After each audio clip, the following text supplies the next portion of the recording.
Take a moment and stop and reflect somewhat on what you all have shared in your testimonies. But I want to ask the question, where or what else do you want God to produce in? This is going to help me because I'm going to deal with some topics. Maybe not be yours tonight, but I'm going to deal with some topics. Where else do you want God to produce in your life? We have to name it in order to take it. So anybody want to get started? Say that again. Where else do you want God to produce in your life? This is a gift from Pastor. By the way, I wanted to give y'all a gift. So I talked about Tony Evans, and I talked about his book last week, and how he talked about that when your feet hit the floor. Now this is in mine and Joe's book. I don't know what's in your book because I haven't even read your book. But I figured that this book would be good because it's the Kingdom Woman, and Joe and I have the Kingdom Man. So, but he said that you should be powerful. I said this last week. That when your feet hit the floor, the devil should say, "Oh snap!" What's up with this? The devil should get worried every time you wake up. Amen. That's how much you mean to God. That there's nothing that you cannot conquer. That when your feet hit the floor, when you're about to go in that car, when you're about to go in that job, when you go in your home, you should be a conqueror. Amen. But the devil should say, "What's up?" Because you're part of the kingdom. And because you're part of the kingdom, as I said on Sunday, and then Isaiah 29, hope y'all read the text, where God has you engraved in his skin. That you are so close to God, that God will never forget. Even how can a mom forget her child that feeds at her breast? God says, even though she might forget, I will never forget. Because you are engraved in me. You are embedded. I tell folks who got tattoos, it's hard to get them off. You can't get them off. Amen. Right? That's something that's to stays with you forever. Right? So that's what God is saying. You stay with God forever. You are engraved in him. He has you every day. Amen. And so your worries and your anxieties ought to get lower and lower and lower because you know that God's got this. Oh, yes, he do. Have I got a witness in here? Amen. So where do you want God to produce more in your life? Don't tell me what he's already done. Tell me what's on the way.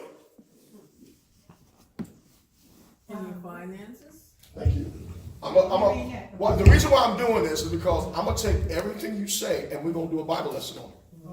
First one is topics for personal testimony. That's what that is. So one, finances. Come on. Who else?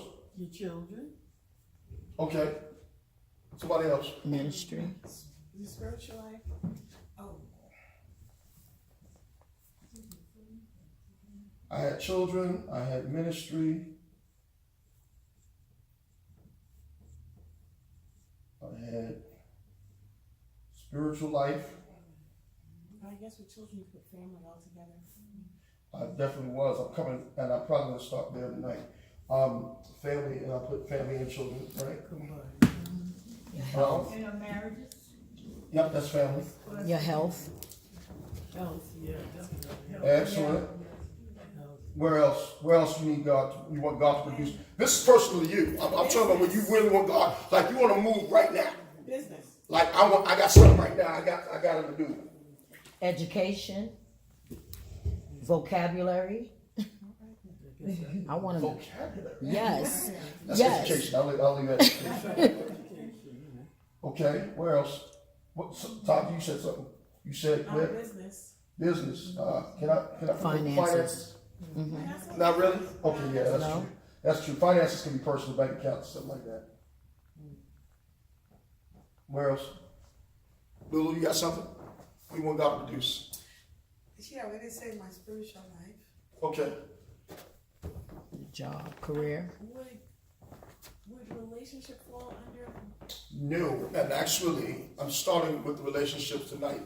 But thank you. I was waiting for somebody to say it.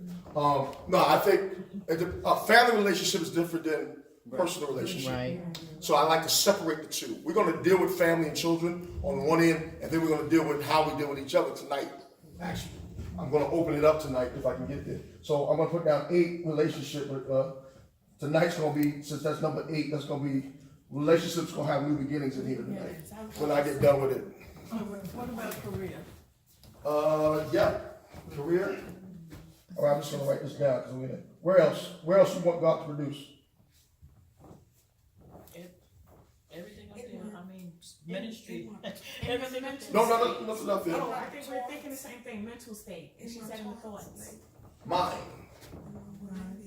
Okay. I'll just put this number nine now. I'm just gonna take it. I'm not gonna copy this, but I'm gonna take a picture of it. I'll now do this. Where else? Let me get 10 topics, so we're going to do 10 lessons on each one. I got 10 lessons. You have ministry up there already. Ministry's already up there. What else? And your self-development. I think the one you just did, number 9, is supposed to be mind. Oh, it's ministry. Thank you.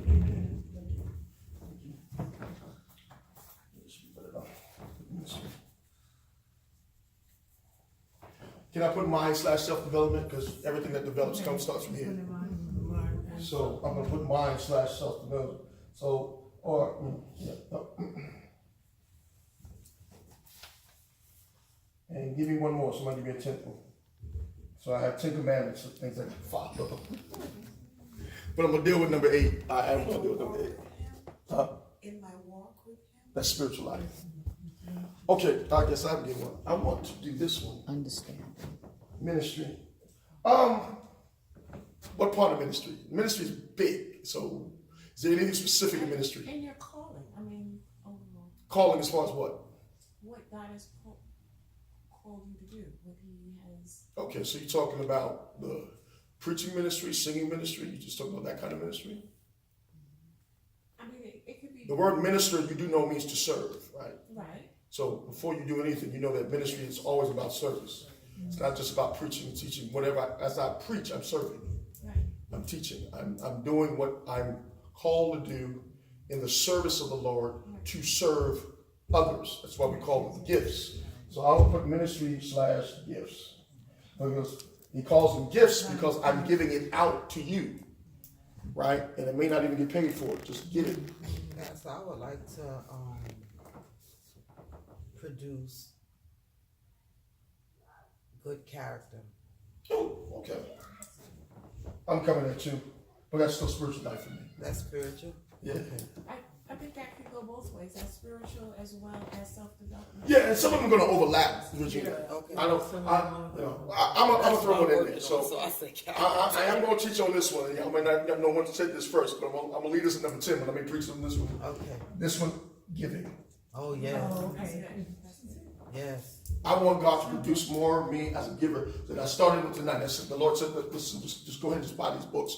Buy about 8 of them because you need 8 for new beginning. And so I'm going to be about the faithful tonight and make sure that Joe was included because I haven't yet to make sure my brother was. But get 8 for the sisters tonight.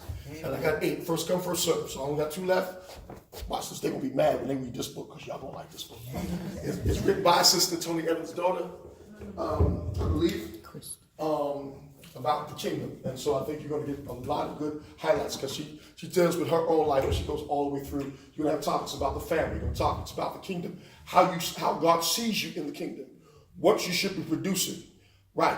I'm not looking back to see what I've already done. I'm looking at what God is about to do moving forward. Amen. Forward progress is absolutely that. Now, He may continue with me doing what I'm doing, but it only can get better. Touch yourself, says it only can get better. Only can get better. I don't know about you, but it can only get better. Right? So that's why we come to Bible study. This is why we enhance all of that. So for me, kingdom is about progressing. It's progressive. It's progress. It's moving forward. It's your development. My focus as your pastor from, and I said this a while time ago, is just for your development. Amen. Development in your character, development in your spiritual life, development in your ministry, development in your giving, development in your education, your business, your relationship, and to push you into your destiny. I think part of this book, the tagline there is about your destiny or your purpose, power, and possibilities. That's what she says. You need to write that down. Purpose, power, and your possibilities.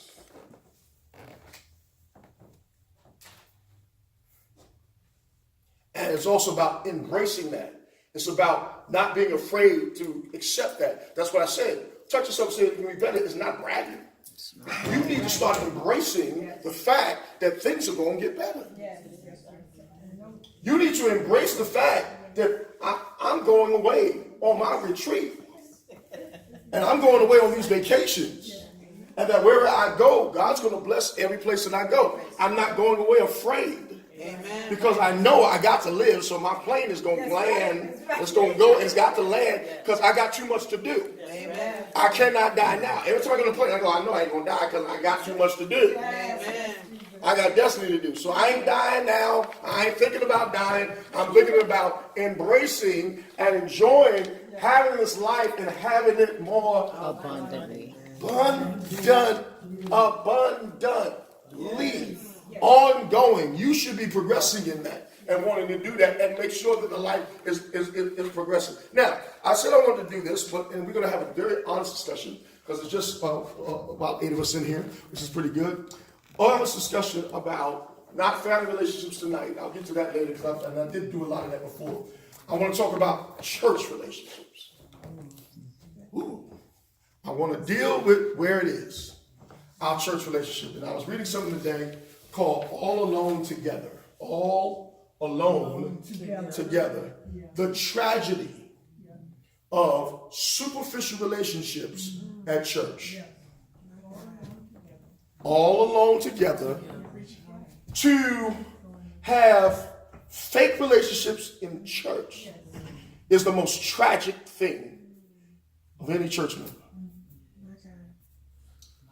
Why would this author say that? Why? Give me a couple of reasons. Why would not having a real relationship with all of you, not really knowing you, Regina, not you seeing my craziness sometimes, which I should not always be transparent. I'm not saying share everything. But it's like having a tragedy and not really talking to me, not talking to my mother, me not talking to my father. Right. Yeah. What's tragic about not having superficial church relationships? No growth. Okay. What else? No support. No support. What else? No love. Absolutely. Judgmental. Can be. But what? And when we don't know someone, we think all types of things that most of the time is not even true.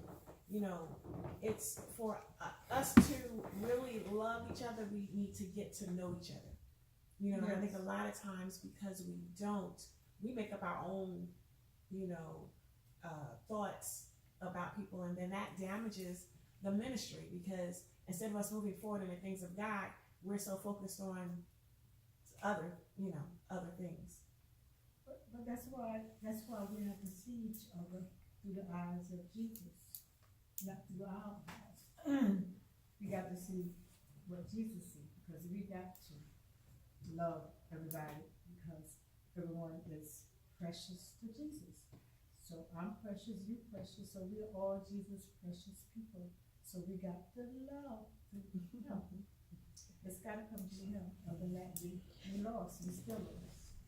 And it's about your relationship with God. In order for all those things to happen, you have to have that relationship with God so that you can love the right way. Yes, right, yeah. Exactly where I'm going because it's on the board. I think that if you have a real relationship with God, I gotta have a real relationship with you. Yes. Right. Yes, that's right. I mean, point one is, okay, if I'm, first of all, born again, as we said, heaven is producing. So keep that theme in your mind. I'm a heaven product. I have to do what God is teaching me what to do, what to say. Like you said, having the eyes of Jesus. Well, what did Jesus do? What was so significant about Jesus and his ministry? Because if Jesus is, I can show you Jesus and everything that's on this board, including his career. His career was to do the mission of the Father, right? He had one mission, right? And that was to die for us. That was his career. He was the Son of God. He was a carpenter too. I'm not going to say he knew business too. He was a child of a carpenter. And the carpenter knows, one thing I like about carpentry is that you know how to put things together. Mm-hmm. So you understand that even from his physical business that he did do, taught by his stepfather Joseph, is the fact that he was able to work with his hands. He had something that he needed to do. But later on, he went into his full career mode, which is doing the will of the Father. And I think you ain't into a real career until you really doing the will of the Father. Right. And that's just an aside. But I'm getting back to the relationship thing. You have to see what Jesus sees, and then Jesus works on your character, which is exactly what's going to work in every single one of these aspects. But when it comes to this, and I'm talking about just church relationships. Right. Keep it in the context of a church relationship. What's tragic about it? But this is the thing. Like, I love what Sister Abby said and what Shoshana said. You know, when it comes down to it, I think we as people have so many things that have gone on, so many issues, so many hurts, so many, you know, things that have caused people to not trust until we are operating here as having a relationship with Christ. But it's so much going on internally until it gets in the way of what we're supposed to have with each other. And that causes friction, that causes misunderstandings, you know. So let me throw it back to all y'all. Why do we let those things You didn't grow out of it yet. stop? I'm coming there. You're right. You're absolutely right. Why do we let those things interfere with my relationship with you? Why is it that I can't trust you and I'm in church? Again, I'm talking about church relationships. Jesus said in Matthew 5, if I get there, he says that you are the lights of the world. Now, I want you to understand something about light. It doesn't mean that I'm just like this light and I got the Shekinah on me. The light talks about my character. The light talks about my disposition. I have to reflect something at all times. And I reflect that in here, most importantly, right? You should see Jesus on me, and I should see Jesus in you. This place ought to be real bright with the love that you talked about. That I do not offend because I am a light of the world. And he says that specifically to a group of people who have been hurt, who have been oppressed, who have been kicked to the curb. He ain't talking to religious folks here. He's talking to the people on the wayside who've been rejected by religious people. Right. Keep that in mind. He outside. He at the mountain.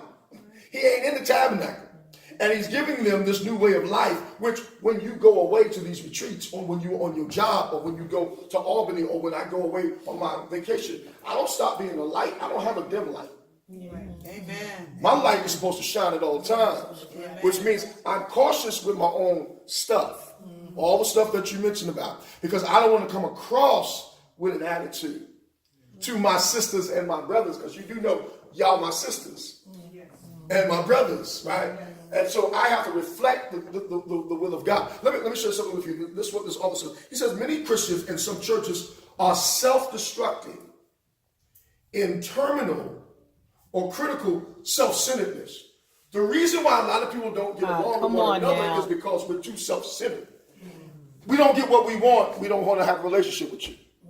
We don't get what we want.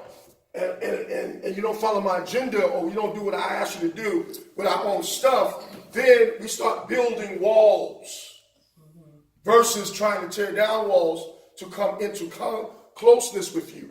If there's any place that should be close, it should be the people in the church. Right. The other problem that I have with relationships in the church is that we only relate on Sunday.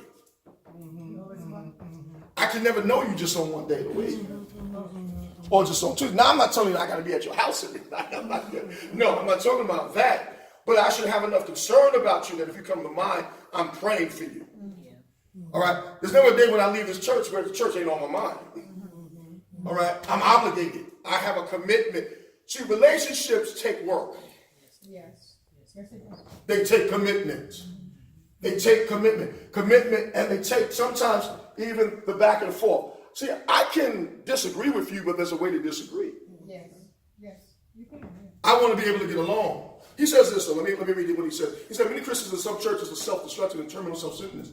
Only when we reach out to others can we be refreshed by an everlasting flow of God's love flowing through us, touching others. Because Jesus says this in John 7:38. Jesus says, he who believes in me, as the scripture has said, out of his heart will flow rivers of living water. Yes. So what I'm asking you, Lulu, is what is flowing out of you? Are you a life giver?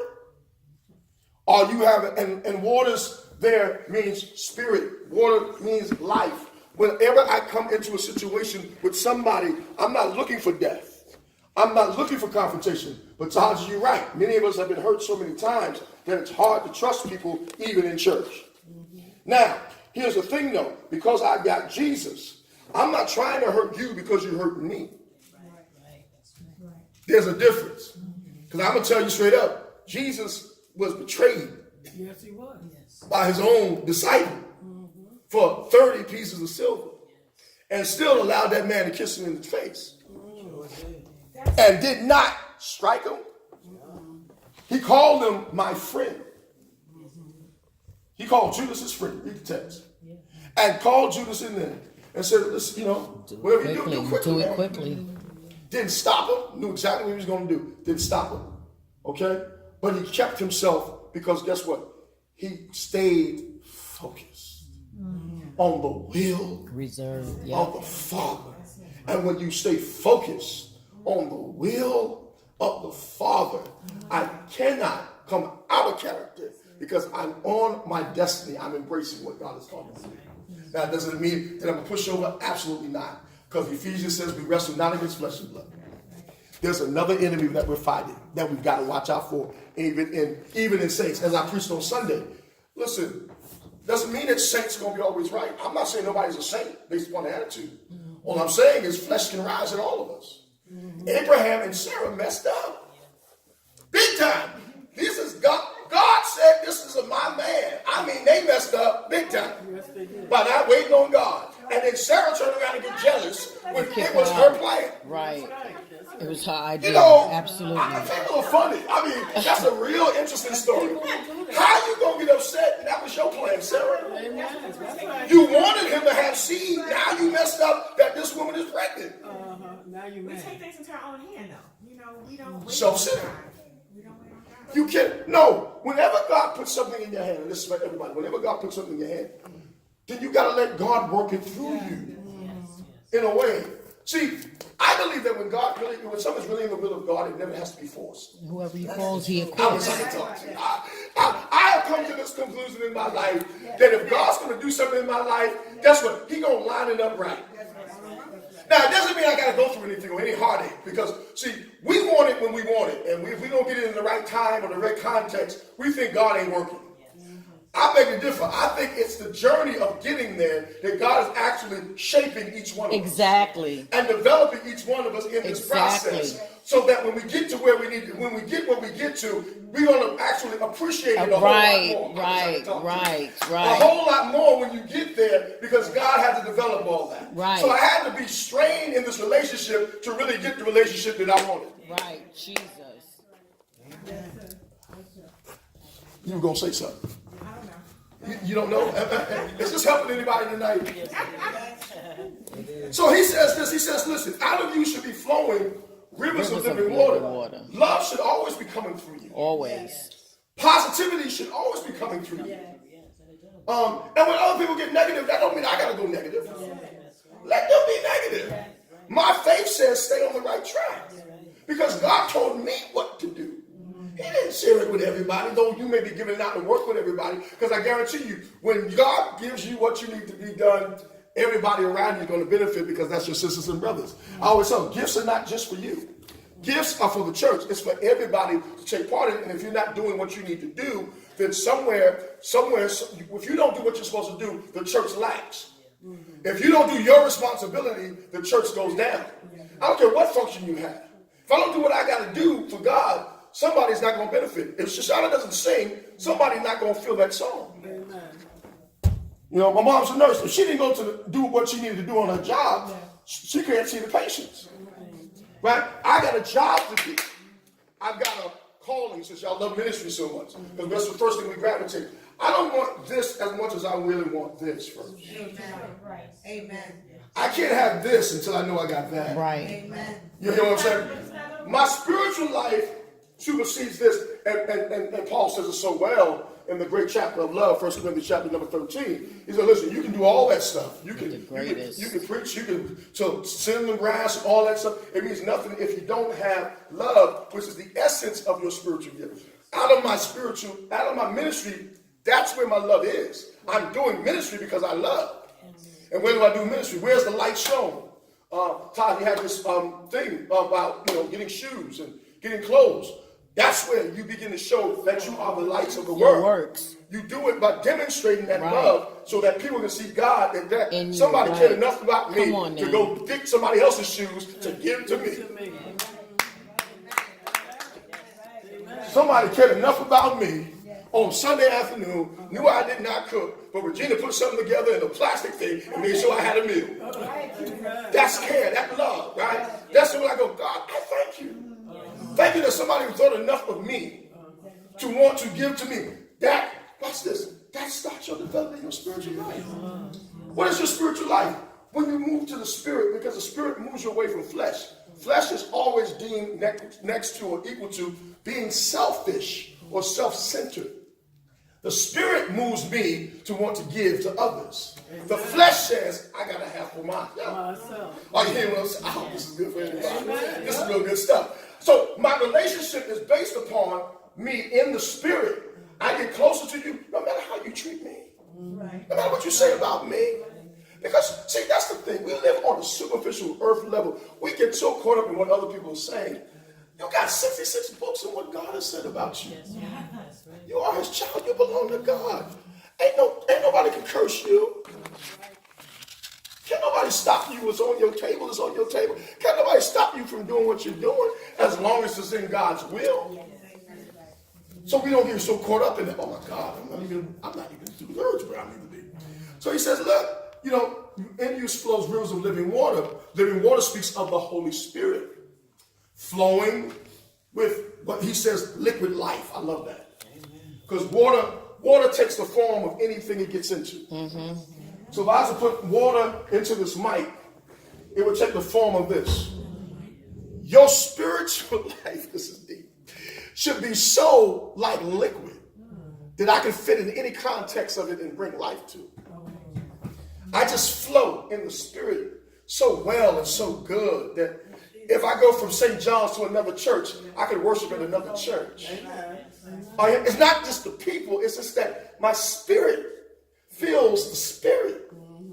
And like water in a cup, I take the form of a circle. The water takes the form of this inside the cup.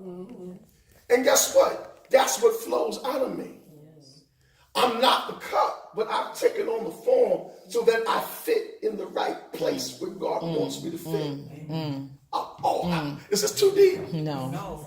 Am I losing anybody? No. Absolutely. You are with who you are in a marriage because God has made you living water.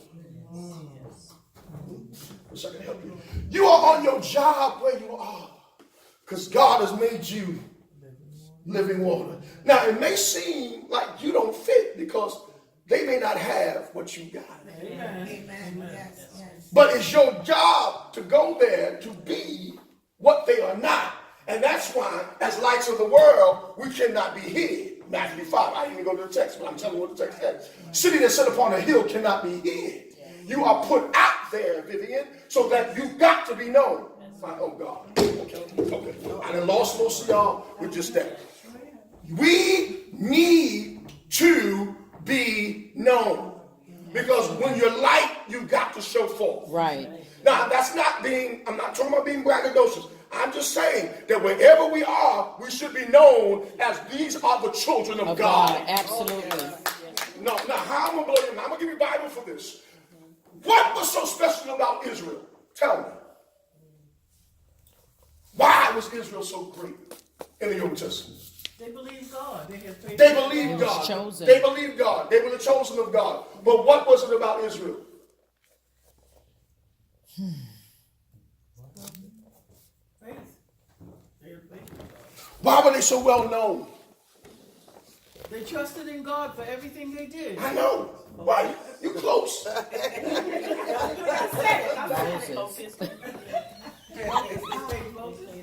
They followed the laws of God. They did exactly what He wanted them to do. They did all And as you followed the laws of God, what did God do? He blessed them. He made ways. Exactly. He performed miracles. Exactly. Right. But they were Israel was not chosen because they were just chosen. Right. Because I always have debated that. Like, who's God chosen now? All of us. Not just them, because we've been grafted into the place of Israel. God called them to, watch this, they were known as the children of Israel, or the children of God. When you ever see El in any word, El is a derivative or the abbreviation of Elohim, or God, high God. prince of God you are, Israel. You are a prince with God, right? Anything with L, there's always God is going to be at the end of that. So, and same thing with Elijah, for example. Elijah. Elohim is Jehovah. God is God. So his name was that. Right. God is God. That's what Elijah means. God is God. Daniel, right? Daniel. Dan, judge. God is judge. Come on. No matter what Nebuchadnezzar or Belshazzar was, God was always there. That's why it's so important for us to understand that we are the born from above people, the born from God, the heavenly product of God. I'm working on this more. The heavenly product of God, right? God goes with you everywhere you go, so you got to shine forth. Let your light so shine. Oh yes. Shine in your marriage. But most importantly, in our relationships with our brothers and sisters in church. Amen. For that to fail means the devil has won. The devil has crept in. For us to hate each other coming to church and we worshiping the God of love, that means the devil has come in our garden. Once again, to disrupt. Because only the devil wants us to have disunity. But here again, light. Light speaks of revelation. You are the divine truth of God. When we walk in the light, we have greater revelation of Jesus Christ, and we bring that revelation of Jesus to others. I'm bringing, as Abby said, I'm bringing Jesus to others. I'm always reflecting Jesus. Light reveals God's love. If you are the light of the world, you are bringing the love of God to the world and also to the church. Our lives as Christians in this fallen world are a battle, according to Ephesians 6, 10 through 20. The devil doesn't want to see our churches thrive. Nope. That's why we're fighting so much. Amen. And sometimes we just gotta sit down and be quiet. Amen. Sometimes. Amen. And sometimes I would say we got to speak up. Oh, yeah. There's both sides to that coin. Because I think sometimes, see, we're here to be known. I'm not here to be silent. I'm not a silent participant. Okay, well, let that slide. We have let too much slide. That's right. We've let too much go on for so long that people have adapted to wrong and think wrong is right and right is wrong. Amen. Are you hearing what I'm saying? Amen. So the devil doesn't want to see our churches thrive with loving relationships that are filled with, watch this, godliness. Write this down. Our church relationship should be filled with the Spirit. We should be filled with godliness. What is godliness? God. Godliness. Filled with grace. Unmerited favor. Filled with, watch this, encouragement. Yes. I'm not trying to discourage somebody. I want to encourage them. And, this is going to mess us up, and I wish the rest of the church was here, filled with forgiveness. Oh, God, it just got real quiet right there. How do you expect God to keep forgiving you when you don't forgive somebody? Amen. Why are you talking about what happened last week when we got in that argument? You ain't let it go by now? Amen. Or what happened? We can't go back to those days. You got to keep going forward. Forgive means for. Just take that. For, I give you. Give, for, give. Give is a gift. I forgive and I forget and I move on so that we can all go to heaven. Because guess what? You are not going to heaven by yourself. Amen. Some of these people, you're going to see them in heaven for eternity. Some of y'all are right. But the devil, he desires to see us torn apart. Yes. He desires to be battling. He desires to be waging war against each other. Because if we're so caught up in our own sinful issues, our focus will never be on Jesus Christ. As long as he can keep your focus, and I see it every Sunday, and people's minds be everywhere but Jesus. Everything else is so much more important than the worship of God in this place. Everything, because we got a format, we got a program, I see it in our conduct services. We're not disciplined enough to say, today I'm just focusing in on Jesus. Right. And everything we're going to do is about Jesus today.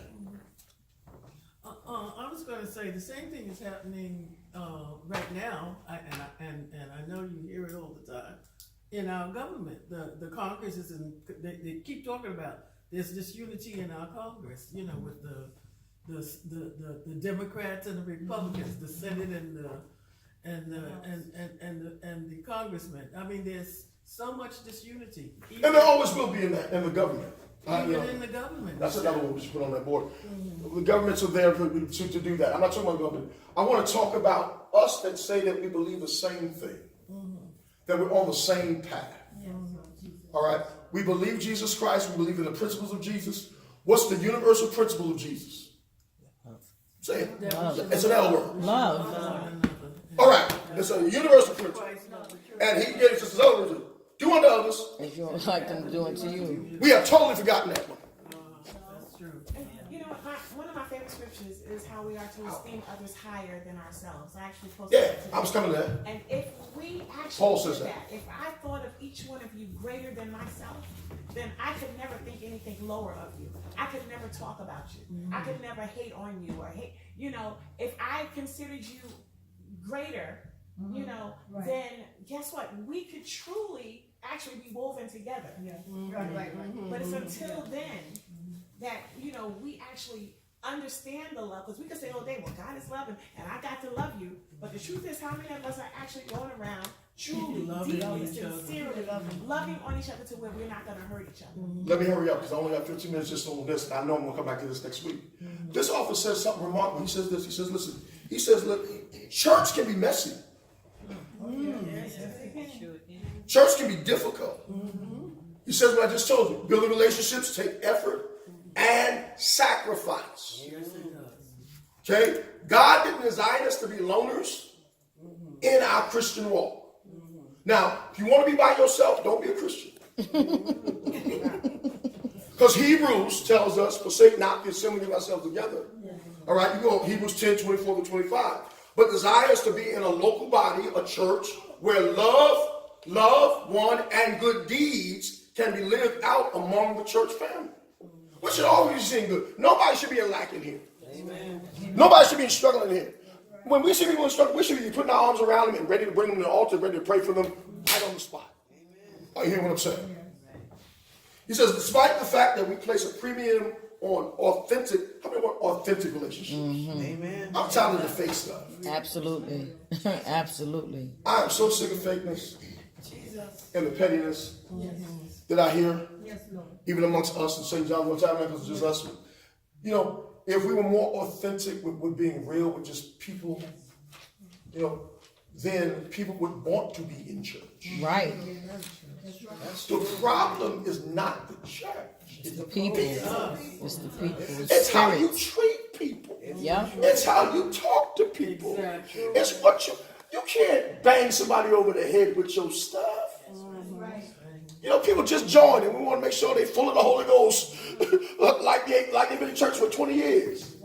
Sanctification is a process. It's a process. Absolutely. And then we And bring we all ain't of our got other that. baggage. Come on We now. bring all of our stuff. We've been in other churches. We've been in other places. We've seen other things. And we think all that, we got all that stuff in us. Sometimes we just need to, watch this, we need to flush ourselves. Ah, detox. Hallelujah. Come on now. Preach, Pastor. We need to flush ourselves. Purge Preach, us. Pastor. And like David Come said, on now. Lord created me Oh, Lord. Hallelujah. a clean heart and renew. Yes. In other words, God, get rid of the stuff that's messing Purge with All of us. that stuff. Right.